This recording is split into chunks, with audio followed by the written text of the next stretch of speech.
Okay, for the meeting next month, we're going to have a little bit different format. We are going to have a hands-on session next month. We're going to build some antennas. We're going to go ahead and build a dipole antenna and a VHF antenna. And the HF build is going to be with Rich, AA6RS, and the VHF is going to be with Carl, WF6J.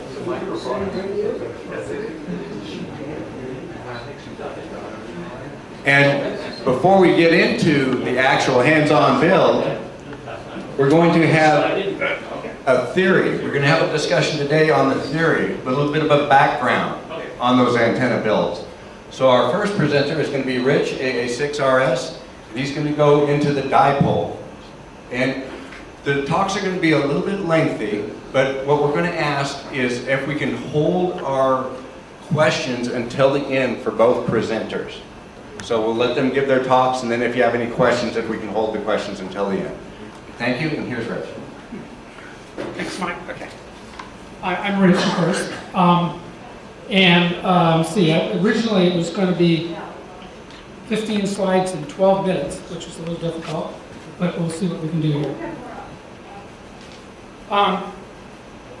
So, basic antenna would be a dipole antenna, a half-wave dipole antenna, and I say it's good or maybe not so good, but why? And it's of course simple, and simple often is the best thing to do. It has very low maintenance, simple to make and inexpensive. It can be very effective. It's what I run on the 80 and 40 at home, and I don't have any problem with 100 watts talking and getting. I'm not a real DXer, but I don't have any problem getting in and talking to people I want to talk. The azimuth radiation pattern is got some gain to it. It's as we'll see later on, it's predictable and or known. And it can have quite a low angle of radiation, which is good for DX. It's at resonance. It's got a low SWR, so it makes it very simple again. The limitations are that it's monoband, and usually, and requires some real estate. Most people can't put up a 160-meter resonant half-wave dipole without at least some loading coils. Center feed can be a problem depending on your shack layout, and you can always get to it with enough coax, but you really don't want to do miles of coax. This slide here is probably the most important slide of the meeting, of my presentation. So if you get nothing else, let's try to explain this. That works. So at the end of the dipole, you would naturally think that it's pretty high impedance, very low current at the ends, and indeed, with just Ohm's law, with a low current and a high voltage, you're going to get a high Z. That's important to look at. At the center, it's not really zero current. There's actually a little step there going down. And that works out to be about 60 ohms, which is a really good match for 50 and 72 ohm coax. It gives you an SWR of 1.2 to 1, which most people would love. No problem there. So the important point here is that, my button's right here, is high impedance at the end there, and fairly low impedance at the center. And briefly, the azimuth pattern, it forms a torus on a dipole around it if it's in free space. And if you slice the torus in half, you'll get this pattern.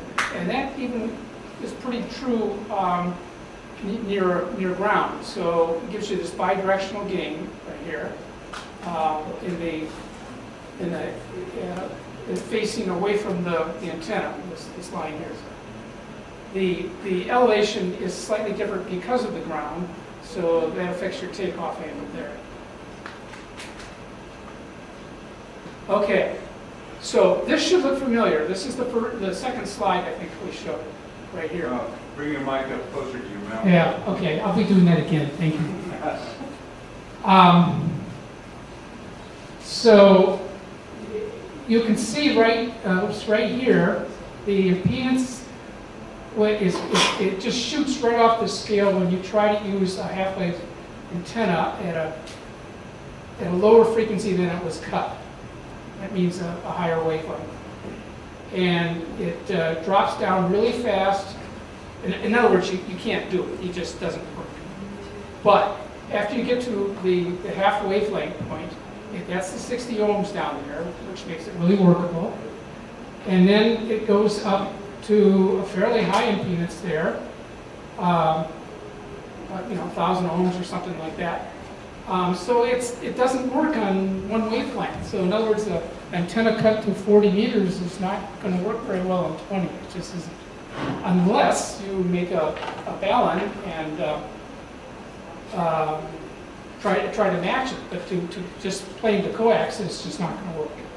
But it's interesting that at the 3/2 wavelength, it takes another dip. So if you cut it for 40, you'll get this little dip here at 15 meters. And most people find it's a compromise, but most people find that it works pretty well on 15 meters. So you get a kind of a double. That's the one exception that I know of. And then here's the 3/2 if you want to follow it. You can see that this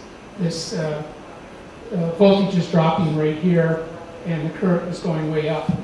It's not quite as good as up here.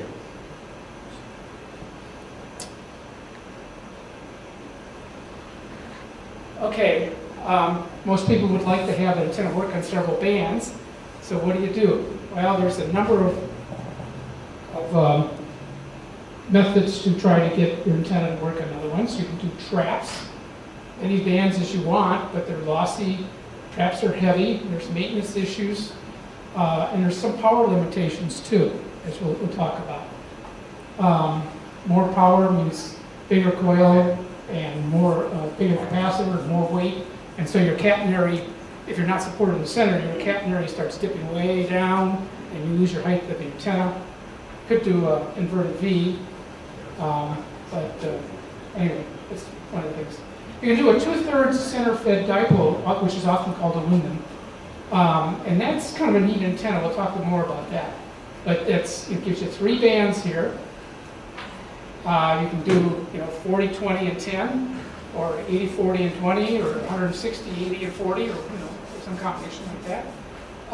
It does have an azimuth pattern it's predictable, but it's complex, and so it's a whole bunch of spikes like coming out. But the feed point is great for camping because you're at 2/3, and if you stick a mast up in front of your RV and go out to a tree, and your coax drops down fairly close to the truck or the RV you have. Fan dipole, which is my favorite and what I use at home. You can use bands of mutually exclusive resonance. Weight's an issue. You have to be kind of careful what you make it out of, and you have to be careful about how you make it so it's fairly rugged because it has more wind resistance. But that can be a winner. And you can do any bands you want, and practical purposes, 3 bands is kind of a limit. I know people put up 4 or 5 bands, but then you get some problems in interaction between the different antennas. You can do an end-fed random length with a tuner, any and all bands, which requires some hardware, a balun, 4 or 6 or 9 to 1, and a good tuner, and radios. People often don't think about the radio part. And requires very low loss speed line, depending on where you put the tuner. And there's the G5 RV, I'm not a fan, we don't have time to go into that, wish we did.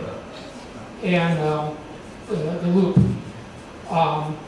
Loop, like a quad, used to be a lot of people's favorite antenna, and it has very high performance, but there was a good QST article 6 months ago or so that said if you have room to put up a quad, put up a half-wave dipole. And it had a pretty good argument for that. Okay, back to traps. So traps are another name for a parallel resonant circuit, the L and the C there. And it basically acts like a switch. So that if, I guess I said 40 meters here, so if you cut the A length to 40 meters, and when you try to operate it on 40 meters, it becomes an open circuit. It basically switches off the rest of the line. It's sort of gone. But look what happens if you remember my curves, that if that's so, then the voltage is going way up here for the half-wave resonance. And that means that cap there has to have a pretty good darn dielectric. When you're off of 40 meters, and then the curve for current is going over to here, say, you notice that the trap is sort of in the middle. So it has a lot of current going through it, and therefore the heavy wire, even for low power. So you end up with a lot of weight and loss. There are ways to negate that. I have a KT34, and it's got traps in it, which you look at and you never believe it had traps. There are tubes with the capacitors are tubes with rods going through them, and that's how they get the really low loss to make it work, in my opinion. The 2/3 fed dipole, Wyndham. You notice what we do here is we actually feed it at the 1/3, 2/3 approximate. There's some arguments about exactly where to do it, but it brings it down to 200 ohms, which is easy to fix with a 4-to-1 balun. 4 times 50 ohms is 200 ohms. And then it matches your coax, and you're in business. But look what happens here, how it works. It's kind of interesting. So, back to the half wave here. It has a high current, and this is the full length antenna, a full dipole, 100%, 50% here, 0%. Okay, 50% here, these are all current, there's no voltage on here. The current is high, and that means you're close to the ideal of about 60 ohms we talked about. But look at over here. This the current is coming down, which means the impedance is going up. But there's also another frequency. I forgot to tell you that this is 10 meters, 15, and 20, and 40 by the color codes here. So you've got two bands crossing right here, and then a third one that has about the same impedance, the distance from the center line out each way. So if you feed it at the 30%, 33% thing, you've got a fairly low impedance for 3 bands here. It won't match 60 ohms, but I think the microphone's going in and out, but anyway. It won't match 60 ohms, but a 4-to-1 balun will bring it down to the 50 ohms, and you're in business with 3 bands. Pretty cool. Some people like to do it out here, and that kind of gives you 4 bands, but that's a compromise, so whatever. But that's another option. Okay, my favorite, fan dipole. Going back to that figure in the second slide, that if it's not at resonance, it has a high impedance there in the center, which was hard to match to. So if you have like the top one cut for say 80 meters, and the next one down here is cut for does everybody understand this? I should say that these are insulators here, and effectively there's an insulator here and an insulator here, because these are hung by spacers right here. And often mechanically, you take some sort of insulated line, like I use trimmer line for a trimmer, a gas-powered trimmer, and I connect that to that to that, so you can pull these all taut. But anyway, this is an insulated place, right there and there and there. And as I was starting to say, when it's not at resonance, a fairly high impedance, you put a high impedance in parallel with a 60 ohm resonant impedance, and it's still 60 ohms. So it's like the antenna isn't even there. And it's my 15 minutes.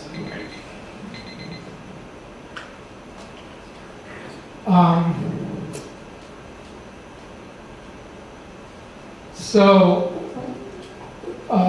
you can get just about as many bands as you feel comfortable hanging up on this lattice thing, and with some luck here, you'll have this nice low impedance on all the bands, and I do.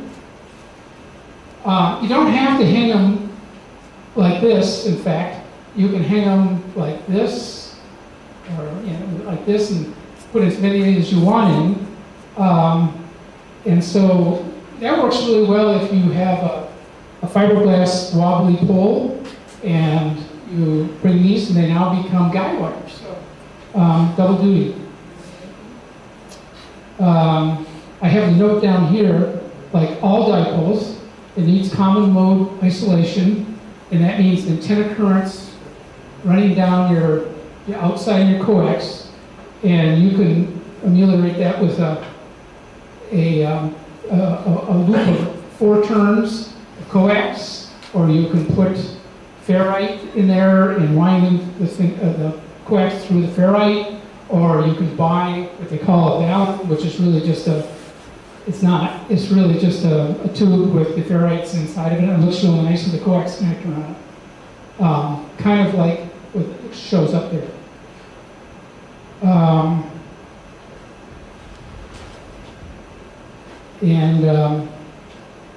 I guess that kind of covers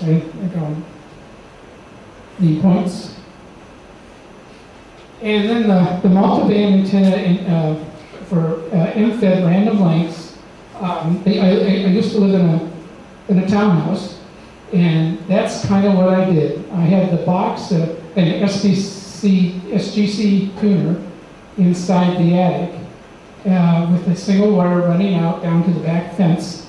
Nobody ever saw it. Nobody ever gave me problems.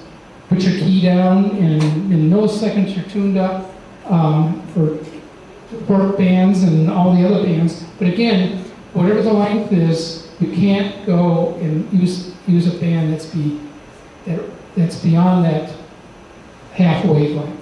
It doesn't work. But it gives you a lot of bands. You just have to have a very good tuner.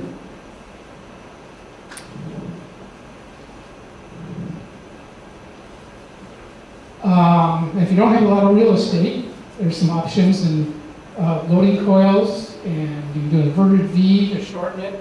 There's an optimum V pattern because your V angle, because your pattern changes with the V, and so does your elevation takeoff, and your impedance changes too.